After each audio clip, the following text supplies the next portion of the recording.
O Entrevista Record Atualidade está de volta com a ministra Miriam Belchior, do Planejamento. Nós conversamos no primeiro bloco sobre a necessidade de regulamentar o direito de greve de funcionário público. Falamos também sobre a FUNPRESP, que é um fundo de previdência complementar para funcionários públicos do Executivo e do Legislativo. E agora vamos falar do orçamento propriamente dito.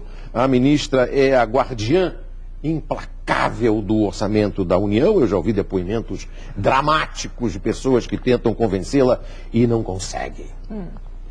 É verdade, não? Não é a verdade. senhora tem uma maquininha de calcular que sempre desconta aquilo que você pede, não é isso? E sempre aumenta aquilo que você tem que cortar. É verdade? Não é verdade, não. Eu acredito que as principais prioridades da presidenta estão preservadas no orçamento. É claro que todos os ministros têm uma intenção de poder fazer mais e, com isso, claro, tem demandas superiores ao tamanho do nosso orçamento, mas eu acredito que eu conjugue aí, primeiro, esse exercício difícil que é, a partir do que a gente tem de orçamento, como é que a gente aloca melhor os recursos para garantir as melhores políticas públicas para o país. Entendi. E segundo, isso é para mandar o orçamento ao Congresso. E depois, na volta, como é que a gente garante que os ministérios de fato executem. Claro. Né? Porque esse é a minha segunda tarefa, Entendi. que o recurso seja gasto e muito bem gasto. Então, o que eu fico também no pé para que eles executem o orçamento previsto. Mas eu ouvi dizer, ministra, que a senhora tem uma capacidade implacável de fazer conta de cabeça. Como é que se explica isso? Eu tenho pais, você teve pais Barnabés, eu tenho pais comerciantes. Então, eu ia para a escola e quando eu voltava da escola eu ia para a loja. E ainda muito pequena, não existia máquina de calcular tão frequentemente quanto hoje. E lá vendia, por exemplo, material escolar. Então você tinha que fazer uma conta enorme, não sei quantos cadernos, lápis, não sei o que e tal. E aí eu aprendi a fazer conta de cabeça. De cabeça. Aí, que então a senhora tem uma aplica certa até facilidade. hoje. Um pouco. Um pouco. O projeto de lei orçamentária que a senhora mandou para vigir no ano de 2013 prevê que a inflação será de 4,5%, o PIB crescerá 4,5%.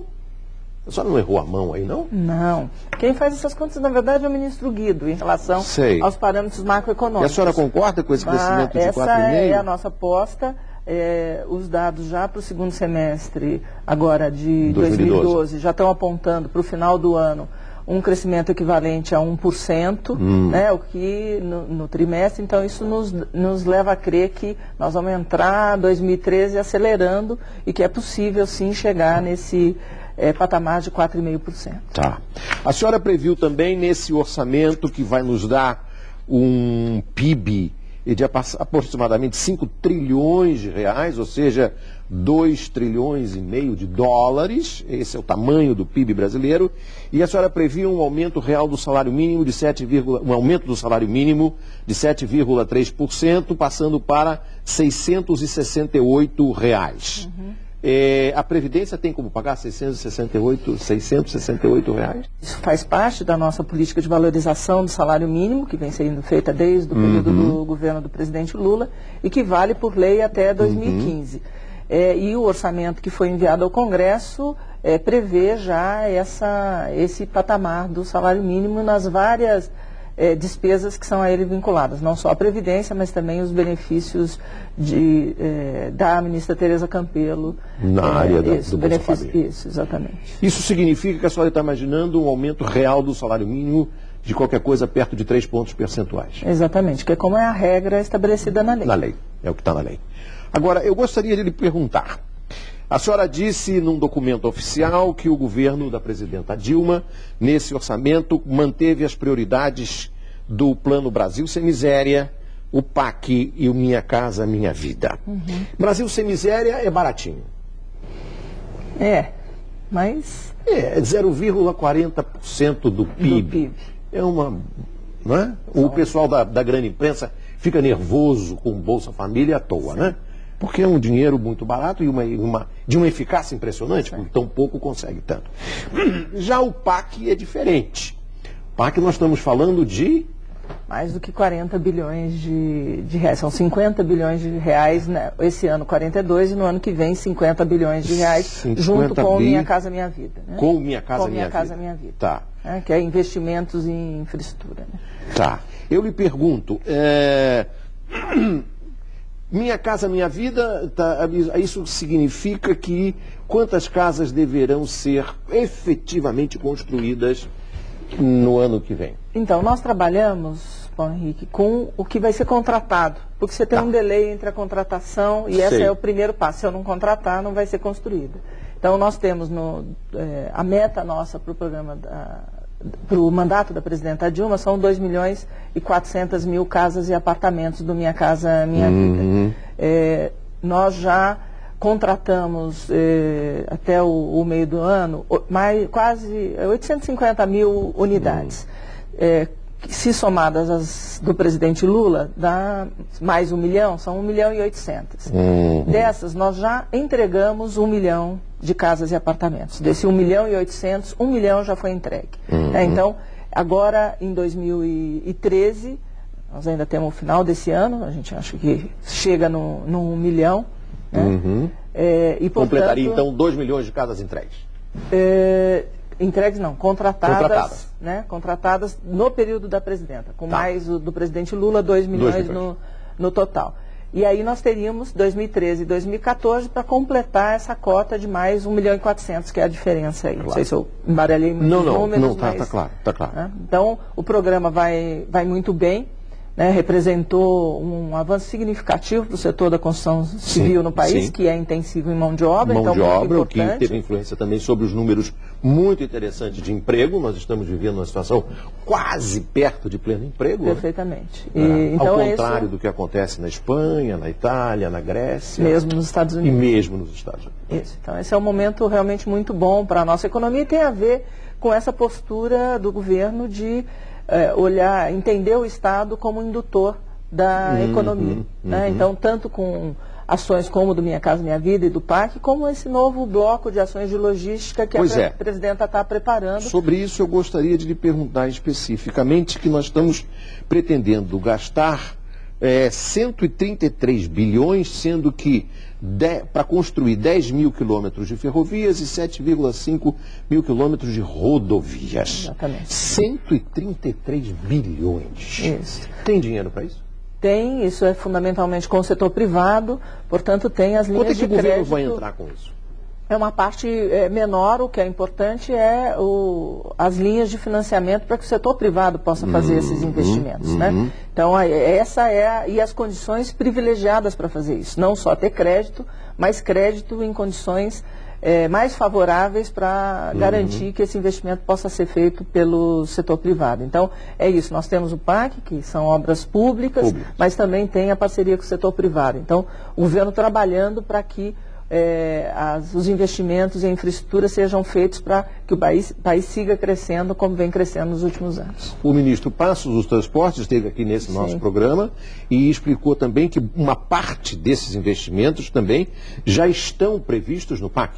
Sim, parte dos investimentos estão previstos no PAC. Então, por exemplo, as obras da Transnordestina, as obras da ferrovia Oeste-Leste, né, todas as ferrovias que já estão em andamento. E algumas outras são para acelerar esses investimentos. Estamos fazendo, mudando inclusive o modelo de funcionamento para potencializar a malha ferroviária existente. Nós temos a malha que foi concedida no governo Fernando Henrique. Uma boa parte dela é ociosa. Os atuais concessionários não estão usando. Então eles vão devolver isso para o governo e nós vamos fazer a nova concessão disso em novas condições para garantir que os nossos usuários de ferrovia tenham tarifas menores e garantia de passagem independente de quem é o concedente, né, o concessionário da ferrovia. Claro. A senhora deve acompanhar, isso deve ser uma atividade penosa, difícil, mas a senhora deve acompanhar o que dizem os chamados grandes jornais brasileiros, e eles se comprazem em afirmar que o PAC empacou. Recentemente eu li num desses grandes jornais, grande no sentido de grande, não necessariamente em termos de conteúdo ou de faturamento, que a Transnordestina, Oeste-Leste e a transposição do Rio São Francisco estão irremediavelmente empacadas. Sim. A senhora está preocupada com isso? Olha, é minha tarefa fazer com que todas as obras, junto com os ministros das áreas correspondentes, que elas andem o mais rapidamente possível. Sim.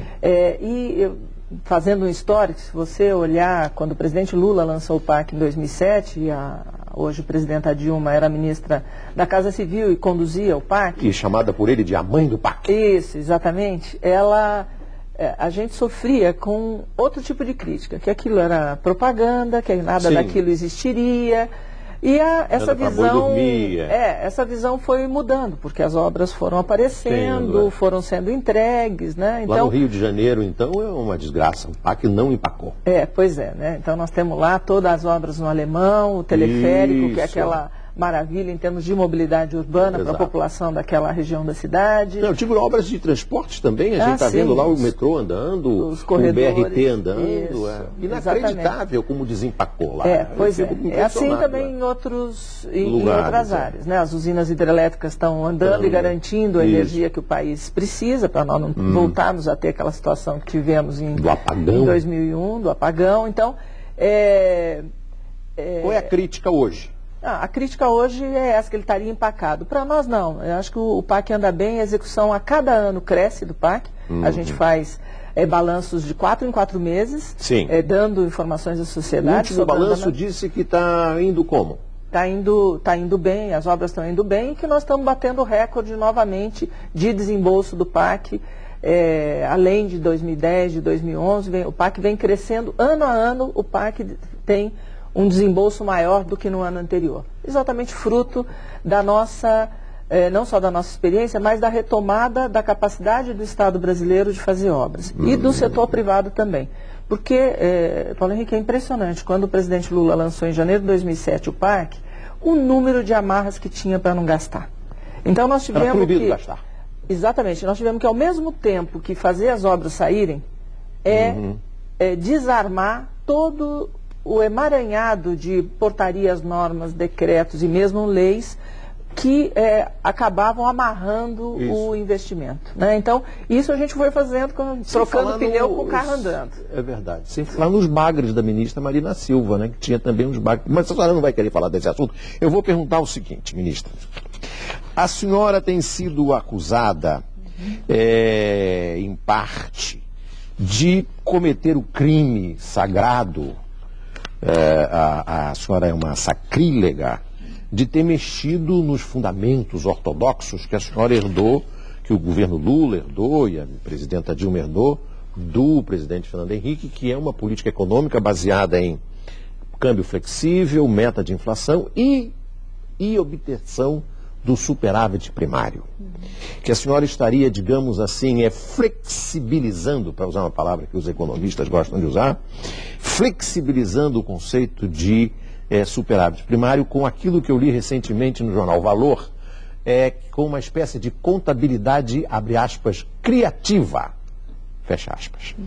A senhora jura que o seu objetivo é manter o superávit primário em 3,1% do PIB? Olha, Paulo Henrique, quem decide essas coisas é no âmbito da Junta de Execução Orçamentária, que é composto pelo próprio Planejamento, pela Fazenda e pela Casa Civil, com base na qual a gente vai discutir com a presidenta. Então, o nosso rumo hoje é sempre de manter esse patamar de superávit primário. E dessa maneira que nós estamos trabalhando. Na altura dos 3%? Isso, na altura dos 3%. É assim que a gente tem trabalhado e, como sempre, a gente avalia a conjuntura. Nesse momento, a Fazenda avalia que é possível manter esse compromisso de alcançar o superávit esse ano. Agora, e com relação à chamada contabilidade criativa que eu me referi e que é mencionada no jornal Valor, qual é a criatividade que existe para chegar a esses 3,1% em 2013? Não há, a Fazenda que pode responder melhor isso, mas não há criatividade no mau sentido da palavra, que é como eu entendo essa sua pergunta, né?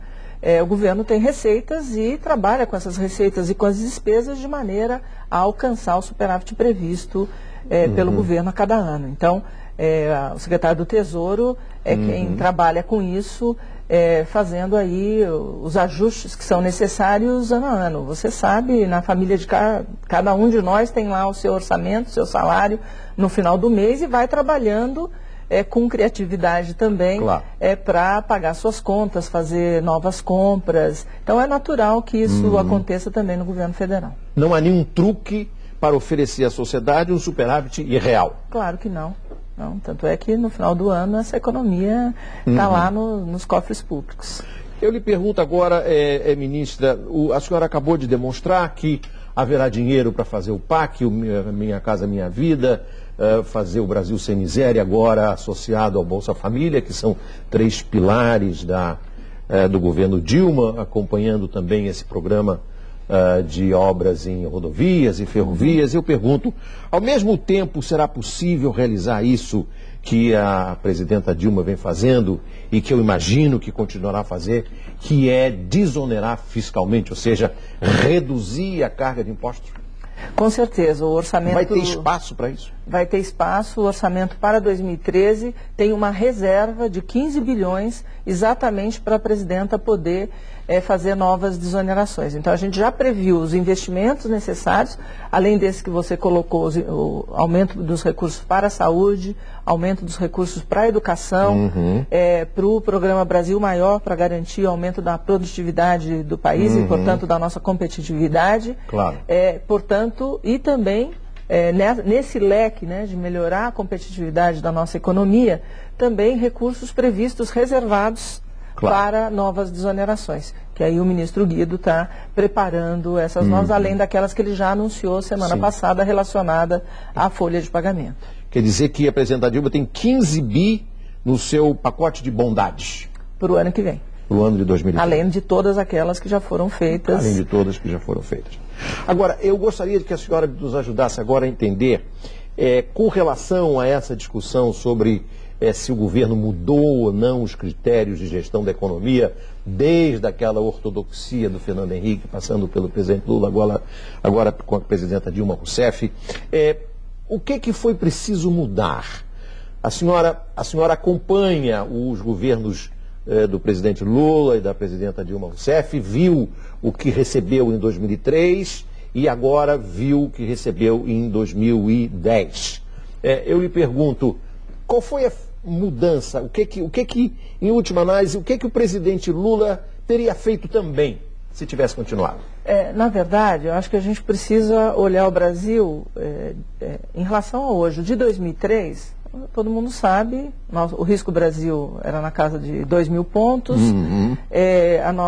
o dólar tinha escapado, a inflação astronômica, ele pegou o país com essas condições. O desafio da estabilização do nosso país, eu acho que a gente pode considerar, não podemos descuidar dele, mas o patamar é outro, né? Depois de tantos anos, o patamar é outro. Então, o núcleo da política macroeconômica continua, só que nós estamos agregando novos desafios que a economia brasileira precisa enfrentar. A questão dos juros é uma delas, né? Sempre foi, nos últimos anos, um questionamento da sociedade, o tamanho dos juros do país. Claro. Hoje, nós acreditamos que é possível trabalhar com isso. Essa é uma convicção absoluta da nossa presidenta e ela tem trabalhado muito para isso. Da mesma maneira que o ano passado, o Banco Central trabalhou com aquelas medidas adicionais, além de lidar com o juro, né, que ele lidou o ano passado, o Banco Central. Então, nós estamos agregando outros elementos à política econômica, porque a situação do país é outra. Nós não podemos ficar trabalhando com o país agora com a cabeça de 10 anos atrás. A senhora cuida do orçamento e a senhora acabou de dizer no primeiro bloco que a fatia maior de recursos que o governo gasta é para pagar juros. Esses juros, é claro que são dependentes, em boa parte, da taxa Selic, que é fixada pelo Banco Central. Houve uma queda significativa de um ano para cá da taxa Selic.